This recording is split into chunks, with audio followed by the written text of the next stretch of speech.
അവരുടെ മാനത്തിന് വില പറയുന്നവന്മാർ അപ്പുറത്തുള്ളപ്പോൾ അടിക്ക് തിരിച്ചടി മുറിപ്പത്തൽ എന്ന രീതിയിൽ, അല്ലെങ്കിൽ പാടത്തൊരുത്തൽ പണിയെടുത്താൽ അവന് വരമ്പത്ത് കൂലി കൊടുക്കണം എന്നുള്ള രീതിയിൽ ഒരു വ്യക്തി എന്നുള്ള നിലയിൽ മാത്രം ചില കാര്യങ്ങൾ പറയുവാനും ചോദിക്കുവാനുമാണ് ഈ വീഡിയോ. ഒരു സ്ത്രീയെയും ആക്ഷേപിക്കണമെന്ന് ഒരാഗ്രഹവുമില്ലാതെ തന്നെയാണ് ഈ വീഡിയോ ചെയ്യുന്നത്. പക്ഷേ ഇങ്ങോട്ട് വന്ന് ചൊറിയുമ്പോൾ തിരിച്ച് മാന്താതെ വിട്ടാൽ അത് നമ്മുടെ കഴിവുകേടായി പോവും. ഇതിന് പാർട്ടിക്കോ അല്ലെങ്കിൽ മുന്നണിക്കോ ഒരു ബന്ധവുമില്ല.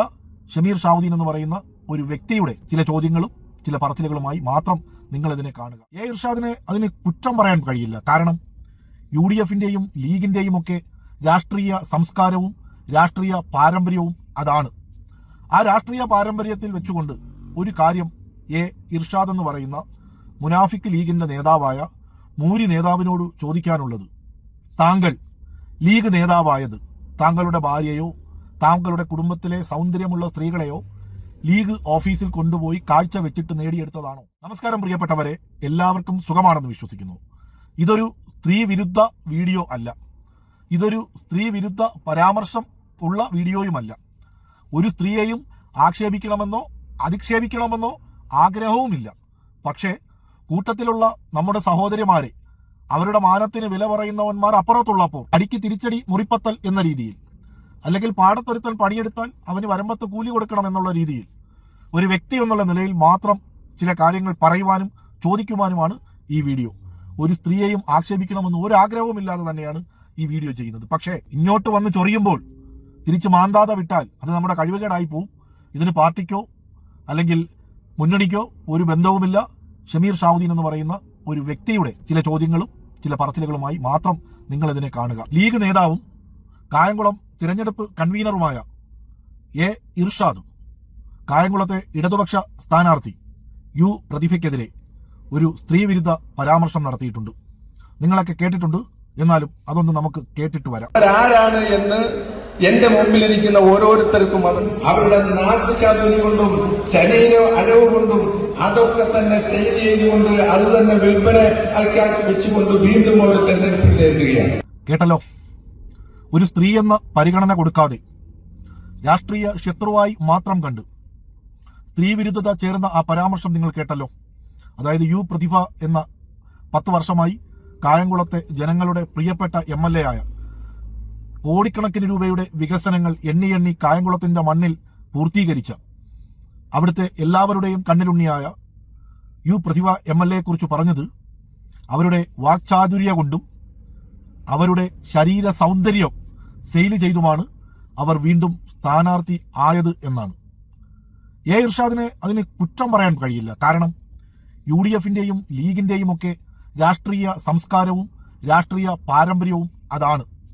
ആ രാഷ്ട്രീയ പാരമ്പര്യത്തിൽ വെച്ചുകൊണ്ട് ഒരു കാര്യം ഇർഷാദ് എന്ന് പറയുന്ന മുനാഫിക് ലീഗിന്റെ നേതാവായ മൂരി നേതാവിനോട് ചോദിക്കാനുള്ളത്, താങ്കൾ ലീഗ് നേതാവായത് താങ്കളുടെ ഭാര്യയോ താങ്കളുടെ കുടുംബത്തിലെ സൗന്ദര്യമുള്ള സ്ത്രീകളെയോ ലീഗ് ഓഫീസിൽ കൊണ്ടുപോയി കാഴ്ച വെച്ചിട്ട് നേടിയെടുത്തതാണോ? അല്ലെങ്കിൽ താങ്കൾ UDF കൺവീനറായത്, അതായത് കായംകുളത്തെ തിരഞ്ഞെടുപ്പ് കൺവീനറായത് KPCC ഓഫീസിലെ അടച്ചിട്ട കൊച്ചുമുറി, അതായത് പണ്ട് രാജ്മോഹൻ ഉണ്ണിത്താൻ പറഞ്ഞിട്ടുണ്ട്, പൈപ്പിൽ വെള്ളമില്ലെങ്കിൽ പെണ്ണുങ്ങൾ ബക്കറ്റിൽ വെള്ളവും കപ്പുമായിട്ട് പോകുന്ന KPCC ഓഫീസിലെ അടച്ചിട്ട കൊച്ചുമുറിയിൽ താങ്കളുടെ ഭാര്യയോ താങ്കളുടെ കുടുംബത്തിലെ സൗന്ദര്യമുള്ള സ്ത്രീകളെയോ അവിടെ കൊണ്ട് കാഴ്ച വെച്ചിട്ട് നേടിയെടുത്തതാണോ താങ്കളുടെ ഈ UDF നേതാവെന്ന ആ സ്ഥാനം? ഇത് ഇടതുപക്ഷ പാർട്ടിയുടെയോ അല്ലെങ്കിൽ LDF മുന്നണിയുടെയോ ചോദ്യമല്ല. ഇത് ഷമീർ ഷാഹുദ്ദീൻ വർക്കല എന്ന് പറയുന്ന ഒരു വ്യക്തിയുടെ താങ്കളുടെ രാഷ്ട്രീയ സംസ്കാരം വെച്ച്, താങ്കളുടെ രാഷ്ട്രീയ വാഗ്ധാരണി വെച്ച്, അല്ലെങ്കിൽ ഇന്ന് കായംകുളത്ത് നടന്ന കൺവെൻഷനിൽ താങ്കൾ പറഞ്ഞത് വെച്ച് താങ്കളോട് വളരെ സ്നേഹപൂർവ്വം വളരെ വിനയപൂർവ്വം താങ്കളോട് ചോദിക്കുന്നതാണ്. താങ്കൾ ഇതിനൊരു മറുപടി കേരളത്തിലെ പൊതുജനങ്ങളോട് പറയണം. താങ്കൾ എങ്ങനെ നേതാവായി, താങ്കൾ എങ്ങനെ ലീഗ് നേതാവായി, താങ്കൾ എങ്ങനെ UDFന്റെ കായംകുളത്തെ തിരഞ്ഞെടുപ്പ് കൺവീനറായി എന്ന് താങ്കൾ ബോധ്യപ്പെടുത്തേണ്ട ചുമതല താങ്കൾക്കുണ്ട്. മാപ്പും കോപ്പും ഒന്നും താങ്കൾ പറയേണ്ട, കാരണം അതിൽ ഒരു അർത്ഥമില്ല. താങ്കൾ എന്ന മൂരി നേതാവ് അവിടെ പ്രസംഗിച്ചതിന് ശേഷം ഒരുപാട് UDFന്റെ നേതാക്കൾ, കോൺഗ്രസിന്റെ നേതാക്കൾ അവിടെ പ്രസംഗിക്കുകയുണ്ടായി. ഒരാൾ പോലും അത് തെറ്റാണെന്ന് എടുത്തു പറഞ്ഞിട്ടില്ല. മനുഷ്യനാണ്, ചിലപ്പോൾ തെറ്റ് പറ്റാം. പക്ഷെ ആ തെറ്റ് തിരുത്താനുള്ള യോഗ്യതയുള്ള ഒരുത്തൻ പോലും ആ വേദിയിലുമില്ലായിരുന്നു, സദസ്സിലുമില്ലായിരുന്നു. കാരണം കുറ്റം പറഞ്ഞിട്ട് കാര്യമില്ല. അത് കോൺഗ്രസിന്റെയും ലീഗിന്റെയും UDFന്റെയും ഒക്കെ സംസ്കാരമാണ്. കാരണം രാജ്മോഹൻ ഉണ്ണിത്താൻ തന്നെ പറഞ്ഞിട്ടുണ്ട് KPCC ഓഫീസിലെ അടച്ചിട്ട കൊച്ചുമുറിയിൽ സ്ത്രീകളുമായിട്ട് മറ്റേ പരിപാടിയായിരുന്നു എന്ന്. ഞങ്ങൾ പറഞ്ഞതല്ല, കോൺഗ്രസ്സുകാരനായ കാസർഗോഡ് MP ആയ രാജ്മോഹൻ ഉണ്ണിത്താൻ പറഞ്ഞതാണ്. ബിന്ദു കൃഷ്ണ പറഞ്ഞിട്ടുണ്ട് KPCC ഓഫീസിൽ കാണാൻ പറ്റാത്ത പല കാഴ്ചകളും കണ്ടിട്ടുണ്ടെന്ന്.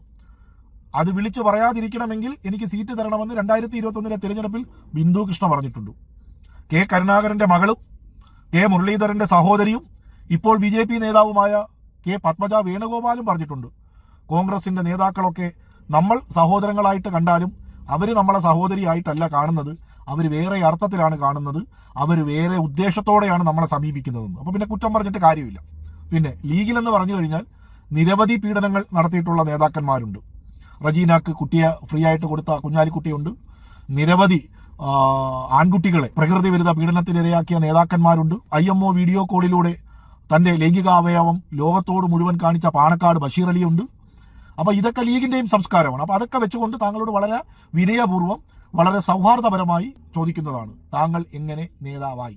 താങ്കൾ നേതാവായത് താങ്കളുടെ കുടുംബത്തിലെ സ്ത്രീകളെ, സൗന്ദര്യമുള്ള സ്ത്രീകളെ താങ്കൾ മറ്റു പലർക്കും കാഴ്ച വെച്ചിട്ട് നേടിയെടുത്തതാണോ താങ്കളുടെ ഈ നേതാവെന്ന സ്ഥാനം? താങ്കൾ കേരളത്തിലെ പൊതുസമൂഹത്തിനോട്, എന്നോടല്ല ചോദിച്ചത് ഞാനാണെങ്കിലും കേരളത്തിലെ പൊതുസമൂഹത്തിനോട് താങ്കൾ എങ്ങനെ നേതാവായി എന്ന് പറയേണ്ട ഉത്തരവാദിത്തം താങ്കൾക്കുണ്ട്.